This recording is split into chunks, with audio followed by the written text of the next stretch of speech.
اكشن. السلام عليكم، عواشركم مبروكه، وكنسلم على جميع المغاربه داخل الوطن وخارج الوطن، وتحيه هذه من المانيا من الفنان عزيز البحراوي. كنوجه واحد الرساله للفنان عبد العزيز الستاتي اللي شفتو في واحد البرنامج ديال رشيد شو، ولكن ما عجبنيش واحد الكلمه اللي قالها ملي سولوه. قالوا ليه احسن فنان في المغرب شكون هو؟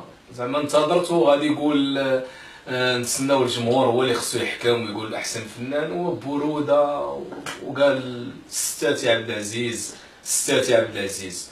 والصنهاجي بقى جالس حداه، ما قدرش يهضر، ما قدرش يدوي، ما قال والو. وبغيت غير نوجه ليه واحد التحيه، واحد الرساله.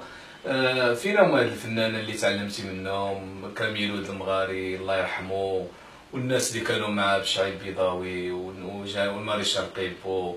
هاد الناس هما الاولين اللي تعلمتي منهم، وما عمرهم هما قالوا بان نحن احسن فنانه في المغرب.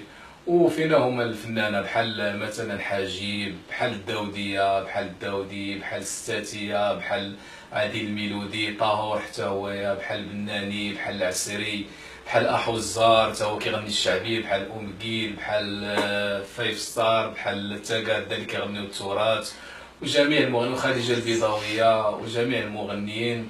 هادو زعما حتى هما كل واحد غادي يقول انا احسن واحد، ولكن الجمهور هو اللي كيحكم.